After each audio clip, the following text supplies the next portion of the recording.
Bonjour tout le monde, on se retrouve aujourd'hui pour la deuxième partie de vos questions sur le yoga et la méditation. J'avais essayé de les classer dans un ordre assez logique, donc dans la première partie de cette vidéo que je vous mettrai dans le petit et en barre d'infos sous la vidéo, je vous avais vraiment parlé des bases, de pourquoi j'avais commencé la méditation et le yoga. Aujourd'hui on va rentrer un petit peu plus dans les détails, donc c'est parti, je vais répondre à toutes vos autres questions sur le sujet. Bang! Splash! Chérie. Je rappelle que je suis débutante en méditation et encore plus en yoga, j'en fais que depuis un mois et demi du yoga. C'est juste pour partager avec vous mon expérience parce que ces pratiques, ces expériences m'ont fait beaucoup de bien, donc j'avais envie de vous en parler et de répondre à toutes vos questions. Donc la première question de cette vidéo, c'est: as-tu ressenti les bienfaits tout de suite?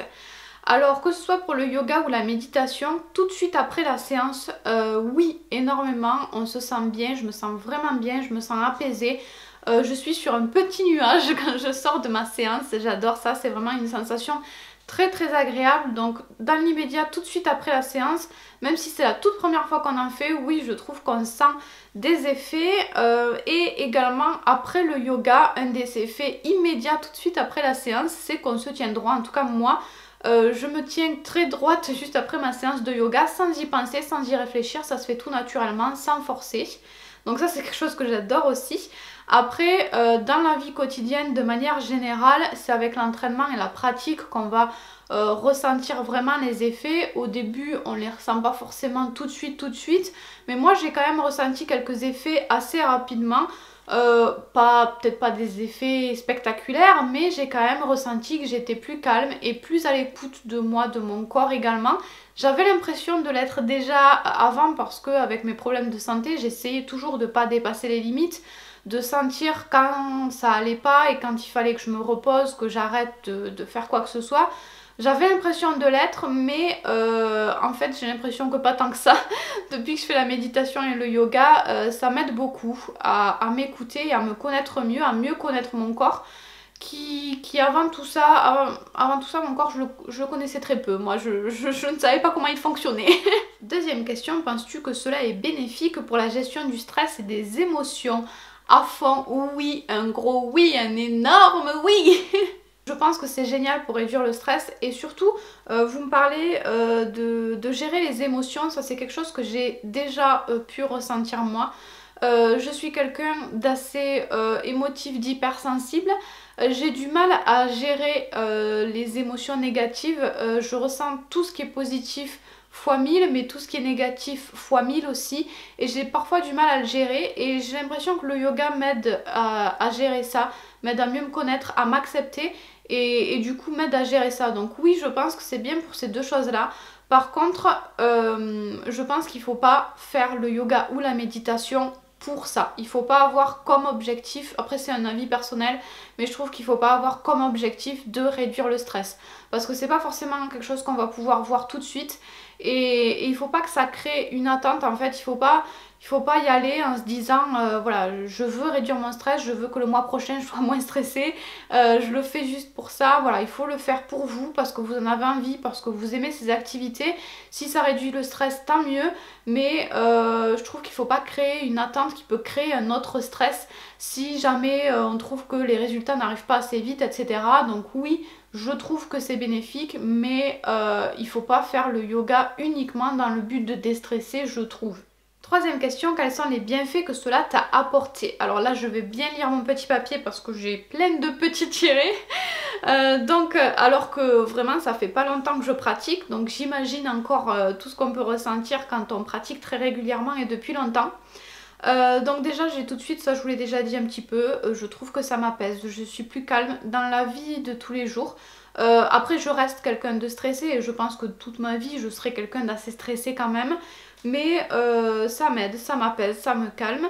Je m'accepte mieux aussi, ça c'est quelque chose, je ne pensais pas du tout que ça pouvait servir à ça. Je ne sais pas vraiment pourquoi d'ailleurs non plus, mais ça m'aide à m'accepter, à accepter mon état, à accepter qui je suis, à accepter plein de choses. Je me connais mieux aussi et je m'écoute mieux, comme je vous le disais aussi juste avant. J'arrive à mieux savoir où sont mes limites, à mieux comprendre ce que je ressens, qu'est-ce qu'il faut que je fasse, sans forcément y réfléchir. En fait, ça se fait automatiquement. J'ai moins de stress dans la vie courante, comme je vous disais, plus calme dans la vie courante, mais pas encore, je sais pas si ça peut jouer là-dessus. Quand il y a un événement particulier, quand il y a quelque chose qui va arriver, sur ces choses-là, je suis pas du tout moins stressée pour l'instant. Hein. Je suis toujours extrêmement stressée quand il y a un nouveau truc qui arrive, quand on me sort de ma routine en fait, tout simplement. Ça m'aide aussi pour la souplesse, ça c'est spectaculaire, c'est dingue. J'ai fait quoi? Je dois avoir fait, je pense, 4-5 séances pour l'instant de yoga à raison de 1 séance par semaine. Et déjà entre la première et la troisième séance, je dis entre la première et la troisième séance parce que la deuxième séance on n'avait pas fait les mêmes choses. Entre la première et la troisième séance il y avait des similitudes. Et j'ai trouvé que déjà il y avait un progrès de dingue, que déjà j'arrivais à aller beaucoup plus loin dans les postures. Donc ça m'aide à être plus souple, c'est clair, j'en suis sûre. Ensuite, évidemment, ça m'apporte un sport, le renforcement musculaire, de me dépenser un petit peu. On pense que le yoga c'est pas un sport. Je vous assure que vu les courbatures et les crampes que je me tape après, oui, c'est physique. Donc ça aide pour les muscles et également pour l'équilibre. Moi j'aime beaucoup travailler là-dessus. Comme je vous en avais un petit peu parlé également, je crois, dans la première vidéo. Donc voilà, il y a plein de petits bienfaits comme ça que je commence à peine à expérimenter, que je commence à peine à découvrir. Donc en tout cas c'est très agréable de voir que ça apporte plein de choses déjà. Ensuite, doit-on être souple pour faire du yoga? Alors j'ai deux bonnes nouvelles pour vous.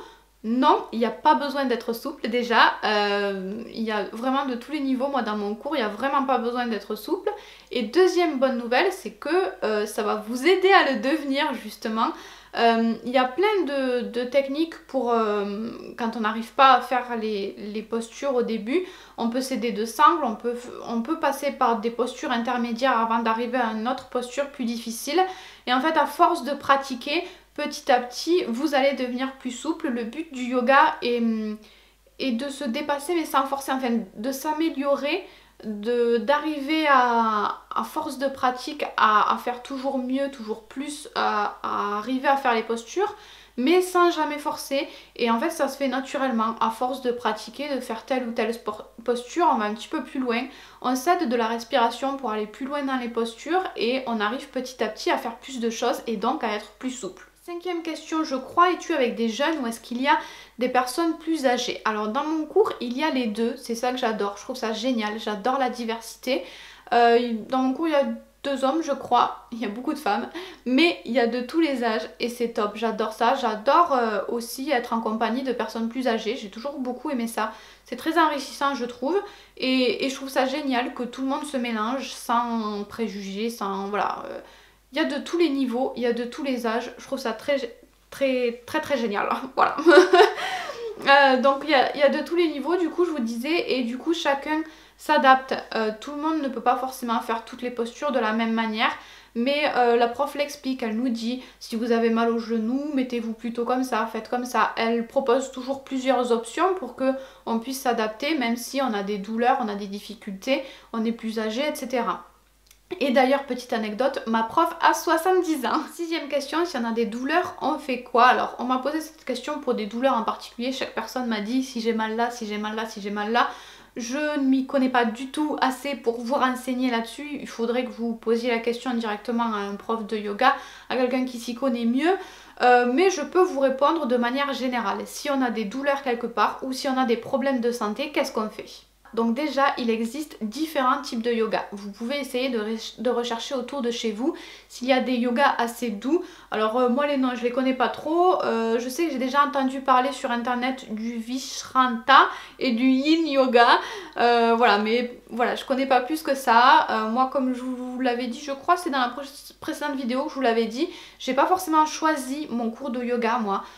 J'ai fait celui qui avait à côté de chez moi et je me suis dit je vais faire le cours d'essai et je vais voir si j'y arrive, si c'est pas trop dur, si ça me correspond. Donc vous pouvez faire ça, vous pouvez faire un cours d'essai, ça ne vous coûtera rien, vous n'êtes pas obligé de tout faire, ne forcez pas surtout. Donc ça c'est le deuxième truc que je voulais vous dire. Si vous avez des problèmes de santé, n'essayez pas forcément de tout faire, de tenir les postures pendant très longtemps, de les faire exactement comme il faut. Si vous sentez que vous avez mal, arrêtez, tout simplement arrêtez. Il faut écouter son corps dans le yoga, il n'y a pas de compétition. Ne cherchez pas à faire mieux que le copain d'à côté. Vraiment écoutez-vous et ne forcez pas surtout. Et évidemment avant le cours prévenez votre prof de yoga déjà pour qu'elle soit au courant quand elle vient corriger les postures, tout ça elle peut en tenir compte. Et également elle peut vous donner des conseils sur les différentes postures. Moi je sais que notre prof s'adapte un petit peu comme je vous le disais à tous les niveaux et elle dit des fois toi tu peux faire comme ça. Donc voilà, si elle est déjà au courant des soucis que vous avez, elle peut vous dire toi vu que tu as mal au genou, à l'épaule ou je ne sais où, essaye de faire comme ça, ne force pas. Elle donne tout le temps des conseils en fonction des soucis qu'on a. Donc le yoga, moi je ne m'y connais pas encore très bien pour vous conseiller là-dessus, mais il me semble qu'il peut y avoir des solutions pour quand même en faire si jamais c'est votre souhait. Par contre la méditation, ça vous pouvez en faire, tout le monde peut en faire je pense. Déjà comme je vous le disais, je sais pas si je vous l'ai dit dans cette vidéo, pareil, je sais plus ce que je vous ai dit dans quelle vidéo, vous pouvez faire la méditation allongée, vous n'êtes pas obligé de la faire assise, si vous êtes très fatigué, si vous préférez, vous pouvez la faire allongée. Moi dans mes cours de yoga on l'a fait allongée, donc il n'y a pas de souci là-dessus, vous n'avez pas besoin de matériel, vous pouvez vous allonger sur le lit. C'est beaucoup plus facile je pense si on a des soucis, si on a des douleurs. Et également du coup je voulais vous dire que moi la méditation j'en ai également fait faire à ma maman quand elle avait son cancer. Donc si vous ne le saviez pas, j'étais très proche de ma maman et elle est décédée il y a peu d'un cancer du côlon qu'on a découvert très tardivement. Donc elle a fait de la chimio, c'était très difficile, les chimios c'est pas rigolo. Elle en a fait avant qu'on sache que ce soit un cancer, mais déjà elle était vraiment pas bien du tout. Et également pendant la chimio, donc ça l'a aidé, ça n'a pas fait des miracles, hein, mais ça l'aidait beaucoup. Elle se sentait beaucoup mieux après la méditation, donc c'est déjà ça, tous les petits points positifs, tous les petits bonheurs qu'on peut avoir dans ces moments-là, c'est bon à prendre. Donc je suis contente d'avoir pu l'aider avec la méditation. Donc vous voyez, même à la fin de son cancer, même vers la toute fin, elle était vraiment pas bien et elle arrivait quand même à en faire un petit peu. Donc je pense qu'on peut arriver à en faire en l'adaptant bien sûr. Il y a aussi un type de méditation dont je voulais vous parler, peut-être que ça peut vous aider. C'est quelque chose que ma maman faisait également, elle aimait bien le faire pendant sa chimio. Alors, déjà c'est quelque chose qui est bien parce qu'on peut le faire en extérieur. Ça se voit pas en fait quand on le fait, les gens ne pourront pas voir que vous êtes en train de faire cet exercice là. Donc c'est un exercice en plus très très simple, donc vous vous mettez dans la position, ou vous restez même dans la position dans laquelle vous êtes si jamais vous êtes confortable, il suffit d'être confortable. Et en fait vous allez vous concentrer sur votre respiration, mais à l'inspiration vous allez penser que vous respirez de l'air frais. Alors vous pouvez y associer des couleurs aussi si vous voulez, vous pouvez vous dire j'inspire de l'air frais, de l'air doré, du positif, et à l'expiration vous allez penser que vous expirez de la fumée noire cette fois-ci, que vous expirez le négatif, les douleurs, les tensions. Et vous allez faire ça plusieurs fois, vous répétez ça plusieurs fois, vous inspirez du positif, vous expirez du négatif, vous inspirez de l'air frais, vous expirez les tensions. Vous le faites régulièrement et qu'est-ce que je voulais vous dire ?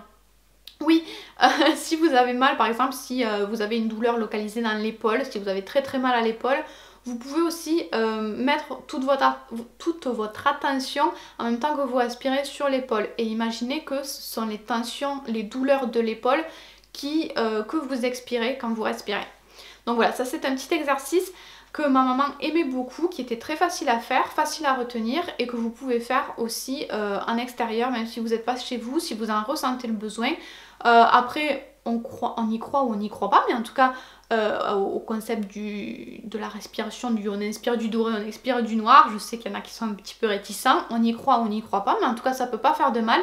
Et le fait de se concentrer sur la respiration, en tout cas ça calme. Donc dans tous les cas, ça vous fera pas de mal. J'ai répondu à toutes vos questions, mais j'ai noté aussi quelques petites choses dont je voulais vous parler, que je voulais rajouter.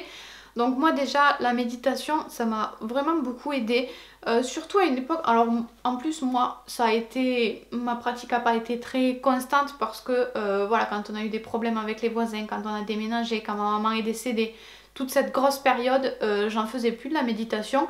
C'était pas forcément une bonne idée d'arrêter, hein, justement dans les périodes difficiles ça aide la méditation, mais bon voilà, moi j'ai arrêté, j'en ai pas fait. Et en fait, je trouve que la méditation, quand on en fait, on se sent bien, on aime toujours ça. Enfin, moi j'adore ça en tout cas. C'est peut-être pas, vous avez le droit de ne pas aimer, tout le monde ne va pas accrocher avec, je pense. Mais moi en tout cas j'adore ça, et quand je suis en train de méditer, je n'ai pas forcément envie de m'arrêter. Quand on le fait, on sent que ça nous fait du bien. Quand on s'arrête, on sent que ça nous fait du bien. Mais c'est pas toujours facile de prendre la décision d'en faire. Des fois, ben voilà, on a plein de choses à faire, on n'a pas envie de s'arrêter pour faire la méditation, ou alors on est tellement crevé qu'on veut juste s'allonger sans se prendre la tête à faire sa méditation. Voilà, des fois, je trouve que le plus difficile, c'est de faire la démarche de s'y mettre et de faire sa méditation. Mais après, une fois qu'on l'a fait, on se sent bien. Le mieux, je trouve, c'est d'avoir une petite routine, d'avoir une pratique régulière. Il y en a qui aiment bien le faire le matin. Moi, j'aimais bien le faire le soir, soit avant de manger, soit juste après manger. J'aime bien aussi le fait de... Il y en a qui aiment bien, et j'aime bien ce concept aussi, le fait de le faire après le travail, ça fait une coupure entre le travail et le moment où on rentre à la maison. Mais voilà, trouver un petit moment dans lequel on peut faire la méditation. Ce qui est génial aussi avec la méditation, c'est que juste 5 minutes par jour, ça suffit pour ressentir des bienfaits. Donc ça, c'est top. On n'a jamais le temps dans nos vies hyper actives, mais je pense qu'on peut quand même trouver 5 minutes dans notre journée pour prendre du temps rien que pour nous. Et après, le week-end ou pendant les vacances, on peut en profiter pour faire des méditations plus longues ou des séances de yoga. Le tout est voilà, de prendre la décision de le faire et d'avoir envie de s'y mettre. Mais après, une fois qu'on a trouvé une petite routine, c'est très agréable, je trouve. Moi, j'aime beaucoup avoir mon petit moment à moi. Avant, quand j'étais dans mon ancienne maison et que je vivais avec ma maman, j'aimais bien le faire le soir. Maintenant, je le fais plutôt le matin. J'ai ma petite routine maintenant de 5 minutes de méditation le matin. Ce que je voulais vous dire aussi, c'est que ça m'a permis de m'accepter, surtout d'accepter mon état de santé. J'ai commencé la méditation à un moment où je me sentais pas bien. Comme je vous le dis souvent, j'ai eu des hauts et des bas. Il y a des moments où je me sens vraiment pas bien, où je suis très malade. Il y a des moments où ça va mieux, où je reprends un sport, où je peux faire plein de choses. Et c'est très difficile d'avoir ces moments de haut et de bas. Et j'ai commencé la méditation par hasard à un moment où ça allait pas trop. Et je faisais quand même ma méditation. Je m'obligeais à ressentir, même si c'était pas forcément agréable de sentir que ben, voilà, j'avais mal au ventre ou mal à la tête ou mal je ne sais où. Mais voilà, je faisais quand même l'exercice et je ressentais tout ce qui se passait. Et en fait, à force d'en faire, ça m'a permis d'accepter mon état de santé. Toujours pareil, sans y réfléchir, sans le vouloir. C'est petit à petit, à force de faire la méditation, que je me suis sentie mieux, je m'en suis moins voulu, j'étais moins énervée contre la terre entière. Enfin voilà, ça m'a aidé à accepter mon état de santé et ça soulage d'un poids. C'est vraiment très, ça m'a été vraiment très bénéfique à un moment donné. Bon, et petit bonus, j'avais envie de vous parler de mes postures, de mes positions favorites. C'est des positions extrêmement simples, en tout cas dans la conception de la chose, je ne sais pas comment dire, pas forcément super facile tout de suite à faire, à exécuter, mais c'est des postures basiques qui reviennent tout le temps et que j'aime beaucoup. On va commencer par la méditation, mais c'est aussi une posture qu'on retrouve dans le yoga, mais moi je ne l'ai pas encore expérimenté dans mon cours de yoga. Donc je vais vraiment vous en parler pour ma propre expérience que j'ai eue avec la méditation. C'est moi-même qui ai décidé d'essayer cette position. Au début, il s'agit de la fameuse posture du lotus qu'on utilise donc soit en méditation, soit en yoga. Parce que cette position, cette posture, j'en entendais souvent parler et je me disais mais pourquoi ils font ça?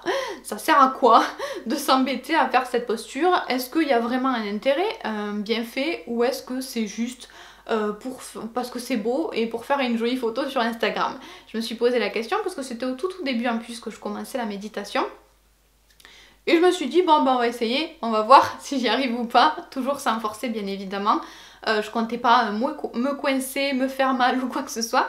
Mais j'ai vu que j'y arrivais quand même. Je passe pas toute la journée dans cette posture, hein, mais j'y arrive un petit peu. Donc j'ai essayé et tout de suite, hein, donc la position du lotus, avant de vous en dire plus, c'est la position, j'essaierai de vous montrer peut-être, la position dans laquelle on a les jambes croisées. Une position assise, donc jambes croisées avec les deux pieds qui sont en direction du ciel. Donc j'ai essayé de faire ça et tout de suite ça a été pareil, une révélation, j'ai trouvé ça magique. Comme la toute première fois que j'ai découvert la méditation et la posture de la méditation, J'ai trouvé ça magique parce que comme je vous l'ai expliqué dans la première vidéo, pour la méditation, on se met dans une posture où on a le dos bien droit avec un coussin sous les fesses. Et en fait, le fait de croiser pour le lotus les jambes dans cette configuration-là, ça permet tout de suite de relever automatiquement les fesses, de se tenir parfaitement droit et je me sens trop bien dans cette posture. Bon, c'est difficile pour les jambes au bout d'un moment, mais je la trouve magique cette posture parce que tout de suite, on n'y pense pas, on n'y réfléchit pas, on met les jambes comme ça et je trouve ça magique que juste en mettant les jambes d'une certaine façon, tout le corps se redresse et on se sent bien. Je trouve ça magique. Donc je voulais juste vous parler de cette posture parce que c'est une des choses qui m'a fait aimer la méditation. Vous n'êtes pas obligé au début de passer par le lotus. Moi j'aime bien être en demi-lotus aussi. Vous pouvez utiliser un zafu, mais vraiment encore une fois, la posture, j'ai adoré. Ensuite la deuxième posture, je sais jamais trop comment il faut dire, je crois que c'est plutôt posture, que j'ai adoré, c'est, je sais pas si c'est un nom, c'est le fait de mettre ses mains en prière comme ça. Quand on est debout, je crois bien que c'est la montagne, quand on est debout bien droit. Et j'adore ça parce qu'en fait, c'est quelque chose que j'ai fait automatiquement sans m'en rendre compte. Donc en fait j'ai commencé par la méditation comme je vous le disais et en méditation ben, on est juste assis, les mains sur les genoux, les jambes croisées et voilà c'est tout, il n'y a pas d'autre position, on reste dans cette position là et je n'avais jamais fait de position qui ressemblait à ça mais plus je faisais de la méditation, plus automatiquement ça m'en rendre compte. J'aime bien parler des mains, vous l'avez peut-être déjà vu. Et en fait, ça m'en rendre compte, quand je parlais, ben je parlais comme ça. Voilà.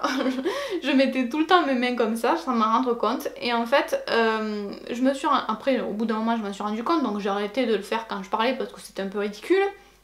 Mais du coup, j'ai essayé de le faire, de regarder ce que je ressentais quand je me mettais juste bien droit, les mains en prière comme ça et je me sens bien, j'adore ça, il y a toutes les énergies qui circulent, je me sens trop bien quand j'ai besoin de me calmer, quand je me sens mal, quand j'ai besoin de me poser, voilà, de me calmer, ben, je me mets juste comme ça, 30 secondes, 1 minute, 2 minutes, plus si j'en ai besoin et ça me fait du bien. C'est une posture toute simple mais que j'adore, qui me fait beaucoup de bien.